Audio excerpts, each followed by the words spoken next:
Hello friends, assistant electrician के online classes में आपका स्वागत है। हमने पिछले क्लास में रेजिस्टेंस के कलर कोड के बारे में पढ़े थे, उसका वैल्यू फाइंड करना सीखे थे फ्रेंड्स। तो आज हम पढ़ने जा रहे हैं सिंगल फेज और थ्री फेज, जैसा कि देखिए बोर्ड पर लिखा हुआ है। तो सिंगल फेज थ्री फेज क्या होता है, किस तरह कार्य करता है, आज हम इसके बारे में सीखेंगे। और इसे बोर्ड पर तो बताना थोड़ा मुश्किल होगा, इसलिए इसे हम कंप्यूटर में बताएंगे और आपको और अच्छी तरह से समझ में आएगा। ठीक है फ्रेंड्स, तो चलते हैं आइए कंप्यूटर पर। हाँ देखिए फ्रेंड्स, यहाँ पर आपको एक डायग्राम दिख रहा है जिसमें सिंगल फेज पावर को डिनोट कर रहा है। ठीक है फ्रेंड्स, तो यहाँ पर देखिए, जैसे यहाँ पर आप देख रहे हैं कि 0 वोल्ट से स्टार्ट होकर के यहाँ 120 वोल्ट तक गया। उसके बाद फिर ये नीचे आने लगा इसका ग्राफ। ठीक है, फिर उसके बाद -120 वोल्ट तक नीचे आया। इसके बाद फिर से ये ऊपर गया 120 वोल्ट प्लस तक, उसके बाद फिर से नीचे आया। तो आप देख रहे हैं फ्रेंड्स कि ये सिंगल फेज पावर को डिनोट कर रहा है। इसमें क्या होता है कि हमारे जो घरों में आने वाली सप्लाई होती है वो सिंगल फेज की होती है, क्योंकि हमारे घर में इतने बड़े उपकरण नहीं होते हैं कि जिन्हें थ्री फेज सप्लाई की जरूरत पड़े। थ्री फेज सप्लाई की जरूरत बड़े बड़े उद्योगों में पड़ती है, जहां पर बड़ी बड़ी मोटरें और ऐसे उपकरण चलाए जाते हैं जिन्हें चलाने के लिए बहुत ज्यादा पावर की जरूरत होती है। हमारे घरों में सामान्य पानी के पंप जो मोटर लगी होती है वो 0.5 HP से लेकर 1 HP तक होती है, जो कि सिंगल फेज में आसानी से चलाई जा सके। इसलिए हम थ्री फेज सप्लाई की जरूरत लेनी नहीं पड़ती है। सिंगल फेज सप्लाई जो होती है वो 90 डिग्री से और 270 डिग्री वोल्टेज में पीक आता है, जैसा कि इस डायग्राम में आप देख पा रहे हैं। 90 डिग्री में, यहाँ पर जो 90 डिग्री है, 90 डिग्री में जो इसका पीक वोल्टेज है सबसे ऊपर है। उसके बाद जो यहाँ पर सबसे नीचे आया वो 270 डिग्री पर आया फ्रेंड्स। ठीक है, यहाँ पर आप देख रहे हैं। इसके बाद आपको एक हम ग्राफ दिखाते हैं। ये देखिए, जैसा कि हम सभी जानते हैं कि सिंगल फेज इलेक्ट्रिसिटी जनरेटर में एक कॉइल होती है जिसे सिर्फ एक फेज बनाया जा सकता है, लेकिन जनरेटर में जब कॉइल घूमती है तो कॉइल के दोनों टर्मिनल पर AC सप्लाई जनरेट होती है। लेकिन बहुत से लोगों का यह कहना है कि AC सप्लाई साइन वेव में क्यों होती है। इसके लिए नीचे आपको एक एनिमेटेड फोटो देख पा रहे हैं फ्रेंड्स, जिसमें ये देखकर आप समझ जाएंगे कि कॉइल मैग्नेट फील्ड में घूमती है और कैसे साइन वेव बनाती है। आप देख रहे हैं कि ये जो आपको ये जो कॉइल घूमता हुआ दिख रहा है, इधर ऊपर नॉर्थ पोल है और नीचे साउथ पोल है।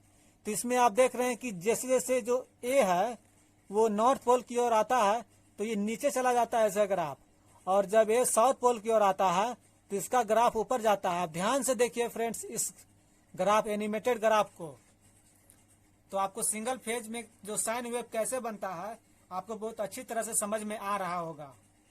देखिए फ्रेंड्स, देख लिए, तब तो आपको अच्छी तरह समझ में आ गया होगा। अब हम चलते हैं थ्री फेज की ओर।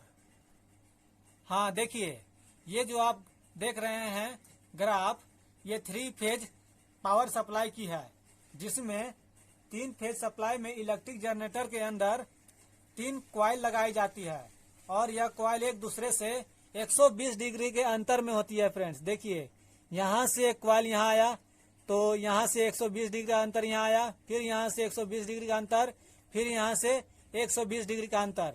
तीनों फेज में 120 डिग्री का अंतर है। ठीक है, लगाई जाती है।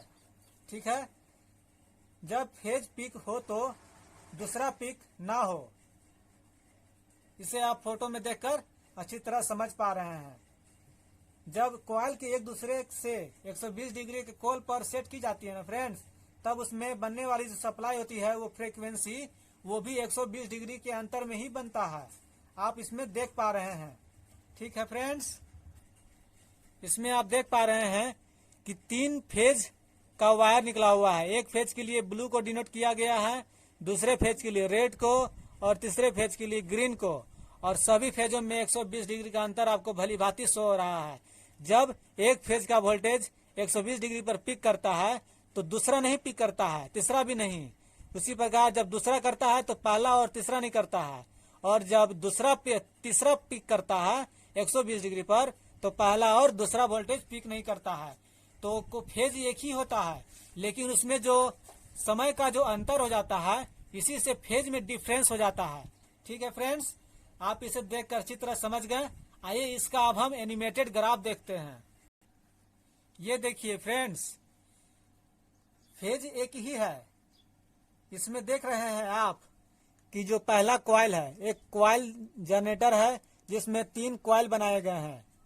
देख रहे हैं L1, L2, L3, सब में लाइन सप्लाई एक ही आ रहा है, लेकिन जब यहाँ से कॉइल में डिफरेंस आ गया, कॉइल 1 में एक तरफ से कॉइल लाइन जा रहा है तो दूसरे तरफ से निकल रहा है, फिर उसी में एक तरफ से निकल रहा है, दूसरे तरफ से जा रहा है, दूसरा कॉइल में भी वही हो रहा है, तीसरा कॉइल में भी वही हो रहा है।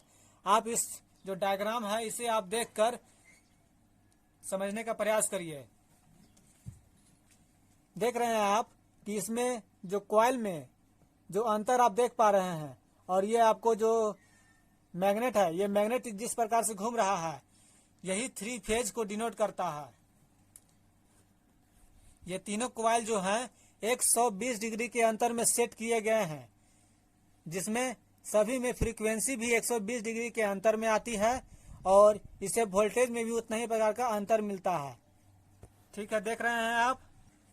हाँ, तो आपने देखा ये ग्राफ और वीडियो, तो मैं आशा करता हूँ आपको 3 फेज और सिंगल फेज में अच्छी तरह से समझ में आ गया होगा। अब आगे भविष्य में इसे समझने में आपको किसी प्रकार की कोई दिक्कत नहीं होगी। तो ठीक है फ्रेंड्स, आज का क्लास मैं यहीं पर समाप्त करता हूँ, और मैं अगले दिन मिलता हूँ नए वीडियो और नए टॉपिक के साथ। Take care, bye bye.